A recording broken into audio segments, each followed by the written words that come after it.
अस्सलाम वालेकुम, very good morning. और फाइज़ा कुरैशी दी तरह आपके साथ मौजूद है। और जी आप हमें सुन रहे हैं मुकम्मल घर में अपना कराची एफएम 107 से कराची की आवाज़ और बल्ले बल्ले एफएम नेटवर्क सेगमेंट है हमारा आज जी परवरिश। और हमारे साथ मौजूद हैं certified life coach, counsellor, parenting coach Yasmin Khatri. और हम आज बात करेंगे पेरेंटिंग स्टाइल्स पे क्या इम्पेक्ट पड़ता है बच्चों के ऊपर, उसका क्या इम्पेक्ट पड़ता है, इसके ऊपर हम बात करेंगे। और जी यास्मीन, हम बिल्कुल आपकी तरफ आते हैं और बहुत सारी बातें हम पहले भी इस हवाले से डिस्कस कर चुके हैं कि पेरेंटिंग स्टाइल जो है, अच्छा अब सब हम इतनी बातें करने लगे हैं, पेरेंटिंग स्टाइल ये होना चाहिए, पेरेंटिंग स्टाइल वो होना चाहिए, वालिदैन को इस तरह बर्ताव करना चाहिए। यास्मीन, पहले तो ये सारी चीज़ें जो हैं वो मतलब ये हम जो अल्फाज यूज करते हैं ये सुनने में भी नहीं आते थे। तो हमारे ऊपर क्या इम्पैक्ट पड़ा? बड़ा खराब इम्पैक्ट पड़ा है, इसका मतलब है मतलब हम तो तबाह बर्बाद हो गए, इतना बुरा इम्पैक्ट पड़ गया। आप बताएं क्या आप हुई है तबाह बर्बाद? नहीं, अब लगता तो ऐसे ही है ना, ये सारी चीजें सुन के कि जो है वो हम तबाह बर्बाद हो गए। मतलब हमने तो नहीं सुना था। आज ही सुबह मैं मीम देख रही थी एक, हमेशा हमें बहुत सीरियस डिस्कशन नहीं करनी चाहिए। और वो हमारी एक बड़ी अच्छी सेलिब्रिटी है, वो कह रहे थे अरे डिप्रेशन, एक चपेड़ मारो ठीक हो जाएगा डिप्रेशन। क्या डिप्रेशन है ये? हमारे वक्तों में तो ऐसा, और बाकी बिल्कुल ऐसी बातें हैं ये सारी चीजें। वो सारी बाइपोलर, बाइपोलर क्या होता है? हाँ ठीक है, इंसान है, कभी गुस्सा आ जाता है, कभी वो सुकून में आ जाता है, ये क्या होता है बाइपोलर? तो ये सारी चीजें मतलब हमने तो पहले ये लफ्ज भी नहीं सुने थे ना। हाँ, बिल्कुल ऐसा तो ही है। हमारे ऊपर क्या इम्पैक्ट पड़ गया? मतलब हमने क्या कर दिया? दुनिया तबाह कर दी, नस्लें तबाह कर दी, क्या कर दिया? नस्लें तबाह की या नहीं की, मुझे लगता है ये फैसला तो हम नहीं कर सकते, क्योंकि एक तो हमारा मुआशरा है ना कलेक्टिवली, कि हम देखें कलेक्टिवली क्या हो रहा है और फिर इंडिविजुअली हर फर्द अपने आप को जज करे कि वो किस पोजीशन पर है और उनके बच्चे क्या कर रहे हैं। जहाँ तक इस इल्म की बात है जो आजकल हमारे पास पहुंचा हुआ है, ये इल्म ऑलरेडी हमारे पास मौजूद था, लेकिन जिन अल्फाज में अब ये आ रहा है हमारे पास, तो ज्यादातर आप देखें ये हमारी रिसर्चेज नहीं है, ये वेस्ट की हैं। वहां से ये सारा कुछ हमारे पास आ रहा है कि पेरेंटिंग स्टाइल्स हैं, उन्होंने हर चीज का नाम रख दिया है। जी हाँ बिल्कुल, हर एक्शन का नाम रख दिया, हर स्टाइल का नाम रख दिया। तो ये रिसर्चेज वहाँ हुई हैं और उन लोगों ने ये तहकीक के बाद और ये सारी चीजें एक डिफाइन करके हमें बता दी। अब ग्लोबलाइजेशन हो गई है, पहले ये काफी अरसे से ये रिसर्चेस चल रही हैं पेरेंटिंग पर, सब कुछ साइकोलॉजी है। हाँ, एक सवाल मैं आपसे करूंगी यास्मीन, सॉरी मैं आपको इंटरप्ट कर रही हूँ, क्या हमारा दीन काफी नहीं था ये तमाम चीजें बताने के लिए, या वहाँ कोई कमी रह गई थी जो हम बाहर से ये सब चीजें अडॉप्ट कर रहे हैं और मजीद अपने बच्चों को पैम्पर कर करके एक इस तरह की औलाद बना रहे हैं कि जो उसके सामने किसी भी बात को हम लेके खड़े होते हैं तो वो कहती है कि क्यों, क्या मतलब, क्या ये हम एक तरीके से तरबियत से नहीं हट रहे हैं? क्या हमारे दीन ने ये सब कुछ हमें हमारी किताब में नहीं बता दिया था कि पेरेंटिंग स्टाइल क्या होना चाहिए और क्या है? फायजा, ये तो दीन ने तो हमें सब कुछ बता दिया ना, इसमें तो हम कोई दूसरी राय दे ही नहीं सकते। हम सूरह लुकमान उठा के देख लें, हजरत लुकमान की जो नसीहतें हैं उनके बेटे के लिए, सूरह यूसुफ उठा के देखें, वहाँ पे मदर का कोई रोल हमें दिखाई नहीं देता, सारा फादर का रोल है। और हमारे एक बाप कहता है कि सारी जिम्मेदारी माँ की है। अब आप देखें ये सारी चीजें हमारे पास ऑलरेडी मौजूद हैं, ऐसा नहीं कि नहीं है, हमने उनको छोड़ा हुआ है। हमें पता ही नहीं है कि हमें किताब से अपनी क्या मिल रहा है। वो किताब है जो कि सारा कुछ हमें दे रही है जी, और हमें उसका नहीं पता। अब कोई भी जगह फायदा खाली नहीं रहती है, ये ह्यूमन नेचर है, ये कायनात का निजाम इसी तरह है। इवन के साइंटिस्ट अब कहते हैं कि खला, जैसे खला कहा जाता था, वहाँ भी कहते हैं किसी तरह का मैटर मौजूद है। तो कोई भी चीज इस कायनात के अंदर अल्लाह ताला ने खाली नहीं बनाई है। तो जब एक स्पेस क्रिएट होता है ना, जब हमने अपनी किताब को, अपने तरीकाकार को छोड़ा, तो वो स्पेस फिल करने के लिए हमें कुछ ना कुछ तो चाहिए था, तो हमने उस नॉलेज को फिर इससे फिल किया। अब मसला यहाँ पे ये हुआ है कि हमारे पास चूंकि अपने फिल्टर्स मौजूद नहीं है, तो हम सारा का सारा एज इट इज लेते चले जा रहे हैं, हमें नहीं पता चल रहा कि उसमें क्या सही है और क्या गलत है। सही, ठीक है जी। हमारे साथ मौजूद है यास्मीन खत्री, लाइफ कोच हैं, और हम उनसे पेरेंटिंग स्टाइल का क्या इम्पैक्ट पड़ता है बच्चों की ग्रोथ में, उनकी डेवलपमेंट में, हम इसके ऊपर बात कर रहे हैं। और फाइज़ा कुरैशी नीर रज़ाक आपके साथ मौजूद हैं। आप सुन रहे हैं अपना कराची एफएम 107 कराची की आवाज़, बल्ले बल्ले एफएम नेटवर्क। कॉल कर सकते हैं आप हमें 11 11 107 11 11 107। मुकम्मल घर है जी, और मुकम्मल घर में नीला रज़ाक फ़ाइज़ा कुरैशी आपके साथ मौजूद है। सेगमेंट है हमारा परवरिश, और परवरिश में हम बात कर रहे हैं पेरेंटिंग स्टाइल्स का क्या इम्पैक्ट पड़ता है बच्चे की डेवलपमेंट। जी हाँ, बच्चे की जो ग्रोथ होती है, जो उसकी डेवलपमेंट होती है, उस पर डिफरेंट तरह के पेरेंटिंग स्टाइल्स होते हैं, और उनके क्या असरात मरतब होते हैं, ये हम डिस्कस करेंगे। और हमारे साथ मौजूद है हमारी एक्सपर्ट गेस्ट यास्मीन खत्री साहिबा, जो कि पेरेंटिंग और रिलेशनशिप कोच हैं, TBT प्रैक्टिशनर हैं। और हम बात कर रहे थे अभी के वैसे तो जो स्टाइल पेरेंट्स जो है वो अपनाते हैं वही उनके लिए बेस्ट होता है, क्योंकि कोई भी इंसान सीख के नहीं आता। पेरेंटिंग कोई ऐसी चीज़ नहीं है कि आपने एक किताब पढ़ी और आपको पेरेंटिंग आ गई, आपने एक कोर्स कर लिया आपको पेरेंटिंग आ गई। क्योंकि अक्सर ऐसा होता है, जो बहुत बड़े बड़े पेरेंटिंग कोचेज होते हैं उनके खुद मसला होता है कि चिराग तले अंधेरा वाला हिसाब किताब होता है।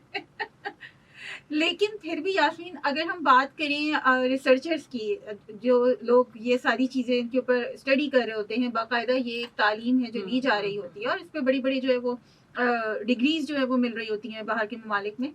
तो पेरेंटिंग स्टाइल को 4 तरह की पेरेंटिंग स्टाइल्स में जो है वो डिज़ाइन किया गया है रिसर्चर्स ने, जिसमें जो एक सबसे ज़्यादा कहना चाहिए कि मैं तो उसे बुरा ही कहूँगी स्टाइल है, वो ये है कि आप परमिसिव पेरेंटिंग करें। और आजकल ये बहुत ज़्यादा कॉमन हो गया है, बेतहाशा कॉमन हो गया है कि बच्चे को छोड़ दिया जाता है। सिर्फ जो हम कहते हैं ना कि जी बच्चा सबसे ज़्यादा इम्पोर्टेंट है, और बच्चे की अना, और बच्चे की ये, और बच्चे की वो, और बच्चा हर्ट हो जाएगा, और बच्चा सेंसिटिव है। तो हमने पेरेंट्स ने इतना जो है वो चाइल्ड ड्रिवन अपनी पेरेंटिंग स्टाइल कर ली है कि बच्चे के लिए कोई रूल्स रेगुलेशंस नहीं है, वो जो कर रहा है उसको करने दिया जा रहा है, और उसके बाद फिर सर पकड़ के रो रहे होते हैं कि ये क्या हो गया, ये क्या हो गया। तो सबसे पहले मैं चाहूंगी हम जरा इस पेरेंटिंग स्टाइल को तो घसीटें। इसको घसीटें, बिल्कुल। और इसको घसीटने से पहले इसका बैकग्राउंड हम समझें कि हाँ। 2 एक्सट्रीम्स हैं। पेंडुलम है, पेंडुलम को एक तरफ खींचें तो फिर वो दूसरी तरफ चला जाता है। बिल्कुल ऐसे ही है। पिछला दौर ऐसा था जिसमें जो पेरेंटिंग स्टाइल था वो सख्ती वाला था, बहुत सख्ती वाला, अथॉरिटेटिव था। बिल्कुल। लोग बहुत ज्यादा सख्ती करते थे, ये भी नहीं करना, ये भी नहीं करना, ये भी नहीं करना। तो उस जनरेशन ने ये सीखा कि अब हमारे जब बच्चे होंगे तो जो जो हमारी महरूमियां हैं वो हम उनको नहीं देंगे, बिल्कुल, वो चीजें हम उनको देंगे। अब हुआ ये कि वो एक एक्सट्रीम से दूसरे एक्सट्रीम की तरफ अब जा रहा है। सही। क्योंकि अब जैसे आपने कहा ना कि एक परमिसिव सारी चीजें हो गई हैं, हर बात में हाँ, हर बात में हाँ। तो जो दरमियानी राह है हमारी तरबियत वाला जो आंसर होना चाहिए वो नहीं रहा। हमें करना ये था कि हम उस जगह पर आते, वहां पर आके खड़े होते कि हम अपने बच्चों की तरबियत करते, उनको सही गलत बताते, बजाय इसके हमने ये कर दिया कि अब हमने सब कुछ ठीक करना है, और उन गलतियों का मदावा करने के लिए कहीं जाना है तो हम हाँ कह रहे हैं, कुछ खाना है तो हाँ कह रहे हैं, बगैर इसके सोचे समझे कि उसके लॉन्ग टर्म इफेक्ट्स क्या होंगे। आप यकीन करें यास्मीन, इतने छोटे छोटे से बच्चे 1.5-2 साल के, अगर वो जो है वो फिजी ड्रिंक्स के लिए रो रहे हैं तो माँ बाप जो भी है वो उनको पकड़ा रहे हैं। अब मतलब आप खुद सोचें कि ये उसके लिए कितनी नुकसानदेह चीज है, लेकिन सिर्फ इस बेस पे कि बच्चा रोए नहीं और बच्चा जो है वो जिद करेगा, मतलब उसकी जिद इतनी बड़ी हो गई है कि हमने अच्छी और बुराई जो है दोनों का फर्क बिल्कुल खत्म कर दिया। एक और अनीला, मुझे लगता है कि रुझान बढ़ रहा है इस बात का कि बच्चा रोएगा, हम उसको किसी बात से मना करेंगे तो उसको ट्रॉमा हो जाएगा। बिल्कुल ऐसे ही है। सेंसिटिव बच्चे बहुत सेंसिटिव हैं, हम तो सेंसिटिव थे ही नहीं, हम तो बड़े ढीठ थे जैसे कि और यही बात है ना, देखें अनीला, हमारे अंदर वो स्ट्रेंथ डेवलप्ड है, हम ना सुन सकते हैं, हमारे सामने फेलियर आता है तो हम उसका सामना कर सकते हैं, हम गिरते नहीं है। अगर कभी हम पे गम आता है, ठीक है, हम 1-2 दिन हम उसके साथ हम गुजारते हैं, हम डाउन फील करते हैं, लेकिन फिर उठ के खड़े हो जाते हैं। एग्जैक्टली। आज की जनरेशन में ये चीज नहीं रही, और इसीलिए फिर ये बहुत ज्यादा एक जो आजकल जो इस पे मीम्स भी जैसे आप ना फायजा ने कहा कि बन रही हैं कि हर कोई डिप्रेशन में जा रहा है, हर कोई डिप्रेशन में जा रहा है, क्योंकि उनके अंदर रेजिलियंस ही डेवलप नहीं हो रही। एक बच्चा जिसने कभी ना ही नहीं सुनी वो क्या करेगा। हाँ, और फिर इतने छोटे छोटे से बच्चों के मुंह से हम ये सुन रहे होते हैं कि मतलब अभी 9th मैट्रिक में भी नहीं आए कि इससे तो अच्छा हम सुसाइड कर लें, इससे तो अच्छा हम मर जाएं। मतलब क्यों भाई, ऐसी कौन सी मुश्किलात दरपेश आ गई है जिंदगी में, अभी तो आपने जिंदगी देखी नहीं है। मतलब वो उनको एक क्विक सॉल्यूशन चाहिए कि बस हमने कह दिया, एक ग्रेटिफिकेशन है ना, इंस्टेंट ग्रेटिफिकेशन, हमने कहा है फौरन हमें मिल जाए, हमने सोचा है तो हमें मिल जाए। हमें अभी ख्याल ही आया है कि अम्मा हमारी जो है ना वो प्लेट लेकर आ जाए। हाँ बिल्कुल, सिर्फ अभी ख्याल किया है। मतलब सब्र, तहम्मुल, बर्दाश्त, ये सारी चीजें इस स्टाइल से, स्पेसिफिकली परमिसिव पेरेंटिंग स्टाइल से और मैं इस चीज़ को बड़ा कंडेम करती हूँ, और इस चीज़ को हमें बिल्कुल भी जो है वो अप्रिशिएट नहीं करना नहीं चाहिए करना। यास्मीन, कि अब बच्चे ठीक है, बच्चे की सेल्फ रिस्पेक्ट होती है, बच्चे की अपनी एक जो है वो सेंसिटिविटी भी होती है, और हर बच्चा एक दूसरे बच्चे से डिफरेंट होता है, बिल्कुल लेकिन इसका मतलब ये नहीं है कि पेरेंट्स अपने अपनी ईगो को ही मार दें, अपने आप को ही मार दें, बिल्कुल कोई उनकी कोई रिस्पेक्ट नहीं रहे। असल में हमने कंफ्यूजन यहाँ क्रिएट हुई है, हमने सख्ती को माने कर लिया है तरबियत से, हाँ, कि तरबियत अगर हम करेंगे तो इट मीन्स हम सख्ती कर रहे सख्ती हैं। कर रहे हैं तो वो तरबियत तरबियत ही सख्ती- करनी छोड़ दी है। बिल्कुल, और सख्ती ये भी नहीं है कि आप बच्चे की तजलील करें, बिल्कुल बिल्कुल बच्चे की सेल्फ रिस्पेक्ट को सामने रखते हुए और उसका लिहाज रखते हुए भी बच्चे को ना कहा जा सकता है। बिल्कुल आप बाउंड्रीज क्रिएट कर सकते बाउंड्रीज हैं। क्रिएट करें, और बाउंड्रीज बहुत रिस्पेक्टफुली क्रिएट करनी चाहिए, और हमें ये सीखने की जरूरत है। बिल्कुल ऐसे ही है। और एक और अहम बात हमें ये भी समझनी है कि हम कभी भी इस बात को अंडर एस्टिमेट भी ना करें कि हमने जिस भी पेरेंटिंग स्टाइल से हम तरबियत कर रहे हैं, हमें नहीं पता उसका क्या प्रोडक्ट हमें मिलेगा। बिल्कुल बिल्कुल, ये तो यास्मीन देखिए किसी को भी नहीं पता होता ना, हाँ। मतलब अंबिया के घर में भी ऐसी औलादें पैदा हुई बिल्कुल, हैं कि बिल्कुल। जिन्होंने जो मुशरिकीन थे, तो फिर हम अपने आप को किससे कंपेयर कर सकते हैं, लेकिन हम अपनी तरफ से कोशिश जरूर कर सकते एग्जैक्टली, हमें यही करना है कि जो सही तरीके का आ रहा है हमें उस पे आना है, हैं। और हर बात में बच्चे को कभी भी ना मत कहें, उसको ना सुनने की हर बात में कभी भी बच्चे को हाँ मत कहें, उसे ना सुनने की आदत होनी चाहिए, उसे फेलियर्स का सामना करने की भी आदत होनी चाहिए। बाजों का पेरेंट्स बच्चों को बहुत ज्यादा इस पे भी प्रेशराइज करते हैं कि तुम फेल क्यों हो गए, तुम्हारे नंबर कम क्यों आए। वो फेलियर भी उसकी लर्निंग का हिस्सा बन सकता है अगर आप चाहें। बिल्कुल। अदरवाइज क्या होगा कि हम कब तक हैं, हमारी एक सर्टेन एज है, इसके बाद हमने चले जाना है, बच्चे बड़े हो जाते हैं, फिर उनकी अपनी जिंदगी शुरू होती है, बिल्कुल। उनके अपने मामलात उन्हें खुद हैंडल करने होते हैं। प्रोफेशनल लाइफ में अपनी जिंदगी में कभी उन्हें किसी नाकामी का सामना हुआ तो वो कैसे हैंडल कर पाएंगे अगर उन्होंने पहले से नहीं सीखा हो। बिल्कुल बिल्कुल सही तो बात है। बहुत जरूरी है कि आप देखें पेरेंट्स कि हम क्या कर रहे हैं, क्या रूटीन में बस बच्चे के लिए हर वक्त उसी की पसंद का खाना बन रहा है, या अगर कुछ ऐसी डिश बन रही है जो कि उसे पसंद नहीं है तो हम खास तौर पे उसके लिए कुछ बना रहे होते हैं। अगर वो फरमाइश कर रहा है तो हर फरमाइश उसकी पूरी की जा रही है, या फिर एक रिवॉर्ड वाली पेरेंटिंग उसे दी जा रही है कि तुम ये कर लो तो तुम्हें ये मिलेगा, तुम ये कर लो तो तुम्हें ये मिलेगा। तो बार बार चीजों का देना, मटीरियलिस्टिक चीजों का जो रुझान है ना, वो कभी भी बच्चे की जो उसकी अपनी कॉन्फिडेंस को, उसकी अपनी पर्सनालिटी को मजबूत नहीं बनाता। सही बात है, बिल्कुल सही बात है। और बल्कि यास्मीन मैंने तो ये भी देखा है, क्योंकि अभी हम एक तरह की पेरेंटिंग पे ही बात कर रहे हैं, कि अगर बच्चा स्पोर्ट्स में किसी चीज में हार जाता है तो पेरेंट्स जो है वो जाके स्कूल इंतजामिया से लड़ना शुरू कर देते हैं। अगर बच्चा किसी चीज में विन नहीं कर पा रहा होता है तो वो जाके, मैंने पीटीएम में देखा है कि पेरेंट्स जाते हैं और टीचर से बाकायदा लड़ रहे होते हैं कि मेरे बच्चे का 1 मार्क क्यों काटा।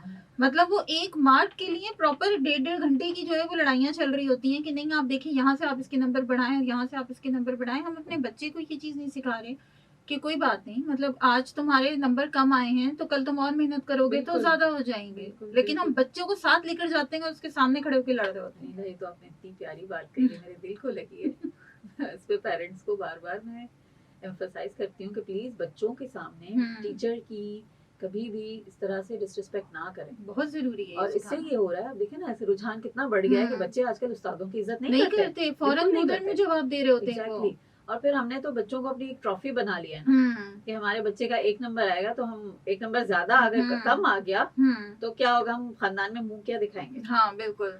और फिर से यहाँ तक भी लड़ाइयाँ होती हैं, स्कूल जाके पेरेंट्स लड़ रहे होते हैं कि फेसबुक पे जो पोस्ट लगाई उसमें हमारे बच्चे की तस्वीर क्यों नहीं है। हाँ वो भी चाहिए। अब अगर एक क्लास में 50 बच्चे हैं, चले 50 तो बहुत ज्यादा हो गए, 30 बच्चे हैं तो हर क्लास की 30 पिक्चर्स होंगी। तो आप खुद सोचें अगर 10 क्लासेस है तो कितने बच्चों की पिक्चर्स वो लगाएंगे। और आप देखें ना, सेल्फ इम्पोर्टेंस एक बच्चे को दे रहे हैं जी कि तुम अहम हो। ठीक है वो अहम है, लेकिन कभी कभी वो अहम नहीं भी होगा। बिल्कुल, और उसको ये चीज रियलाइज होनी चाहिए, उसको इस चीज की आदत होनी चाहिए। बिल्कुल। तो बहुत ज्यादा बच्चे को इम्पोर्टेंस देना, हर बात में उसकी बात मानना, हर बात में हाँ कहना, ये बच्चे को उसकी जिंदगी के अंदर मजबूती नहीं देता, उसकी शख्सियत की मजबूती नहीं देता, और अपनी जिंदगी की नाकामियों का सामना करने के वो काबिल ही नहीं रहता। वो जरा फिर उसके ऊपर कोई मुश्किल पड़ेगी ना, वो फौरन से ही ढह जाएगा। और इसका नतीजा हमारे सामने है अभी कि बच्चे सुसाइड की तरफ जा रहे हैं, बच्चे डिप्रेशन का शिकार हो रहे हैं, एंजाइटी हो रही है। एग्जाम एंजाइटी कितनी ज्यादा बच्चों को हो रही है, बहुत ज्यादा भाई। हर बात में जो है वो रोना शुरू कर देते हैं।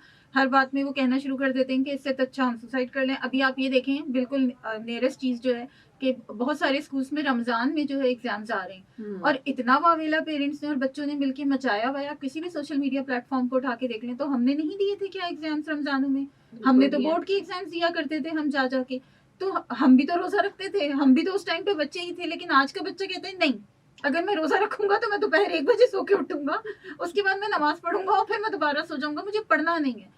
तो हम ये चीज़ें अपने बच्चों की हम उनकी आदतें बिगाड़ रहे हैं। मतलब रोज़े का मतलब ये नहीं है कि आप दुनिया त्याग के बैठ जाएं बस आपने क्योंकि रोज़ा रख लिया। कितनी मजे की बात है ना नीला, जो वेस्टर्न रिसर्चर्स हैं वो बाकायदा रिसर्च करके वो फास्टिंग करते हैं। जी बिल्कुल, कि इसके कितने बेनिफिट्स हैं फिर वो करते हैं। और जी। हमारे पास ये खौफ है कि एक वक्त भूखे रहेंगे तो हम कमजोर पड़ पता नहीं क्या हो पता जाए। नहीं क्या हो जाएगा। जी जनाब, तो सेगमेंट है हमारा परवरिश और हम बात कर रहे हैं पेरेंटिंग स्टाइल्स का इम्पैक्ट क्या पड़ता है बच्चे की डेवलपमेंट पे, इस हवाले से।